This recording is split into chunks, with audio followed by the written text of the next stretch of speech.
This video is to introduce you to the dashboard and the admin tab.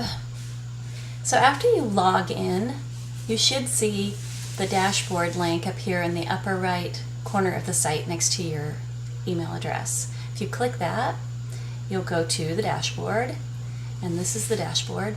It default loads to the recent stories list, and that's where you're going to do pretty much all your work here in the recent stories tab.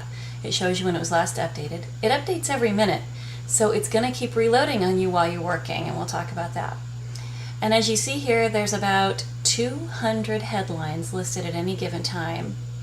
And as it updates, things at the bottom disappear. So I usually start working from the bottom because those are the oldest stories. And I want to catch as many as I can before they go out of view on the recent stories list. So there it was, it just reloaded. Sometimes when you're in the middle of the page and it reloads like that, you'll need to remember the last headline you were working with and do a find for that on your web page. That's usually the easiest thing to do to get back to where you were before. And you'll get in the habit of doing that.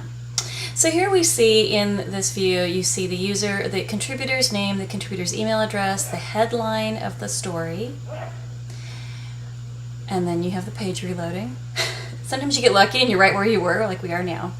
Then we have the status menu and the category menu. If you pull that down, you can actually change a story's category right here without having to go into the story, which is very convenient. So I just changed this one to celebrities since it ought to be in celebrities.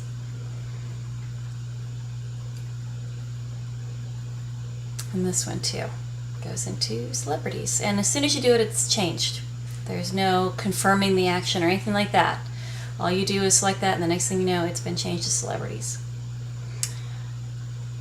All right, so we're going to scan through and find a good example here of something to show you. I'm going to scroll all the way down.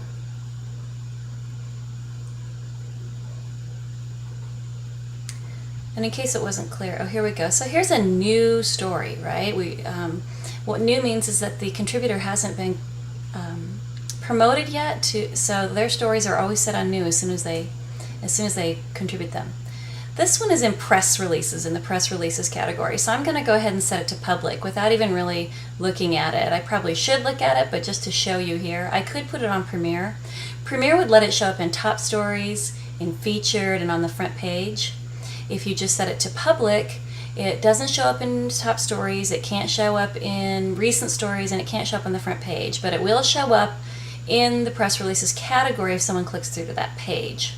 So public's kind of a nice middle option. Premiere lets it show up everywhere. New doesn't let it show up anywhere. Okay, so here's a dupe, right? India ready to allow duty-free cotton exports. You can quickly manage a dupe by setting one of them to either public or new, depending on whether you want it to show up in the second category. If it's in two categories and you want it to be there, you should only let it show up on the front page for one of them show up on the front page. So move one of them to public. So if we click through on an article, it's going to open in either a new page or in a new tab, depending on what you have your browser set on. And as it's loading, the last thing to load is the yellow or gold admin tab up here in the upper left. If you click on that, it opens up like this. And in here are a whole bunch of the things you're going to do. Again, you can change category for a story. So if you click on this menu, you'll see every single category that we have, whether it shows up on the front page or not. And you can change a story's category. You can change its status to new, public, premiere, or you can block it, and we reserve blocking for stories that have a copyright violation, so you won't be using that much unless you're asked. You can set it to duplicate. Setting it to duplicate will prevent it from showing up on the site. The headline won't show up anywhere on the site. You can tag a story to show up in our Google News feed. You can feature it on the home page, front page. You can feature it in mainstream headlines. You can mark it as a paid story. We'll talk about that later. You can flag it as controversial or breaking news or an opinion or a hoax. And those little icons will show up on the front page if you click one of these, but only click one of those: controversial, breaking news, or hoax or opinion.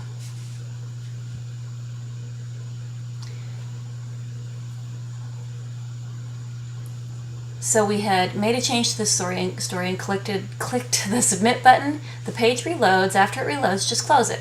The change is made. And don't worry, we'll go through that some more on how to make changes using the admin tab. This is just an intro. That little G there shows you that Google has indexed the story. Not Google News, just Google. That's it. You can. We'll go on to in more depth in the other videos. That was just an overview so you'd understand the basics.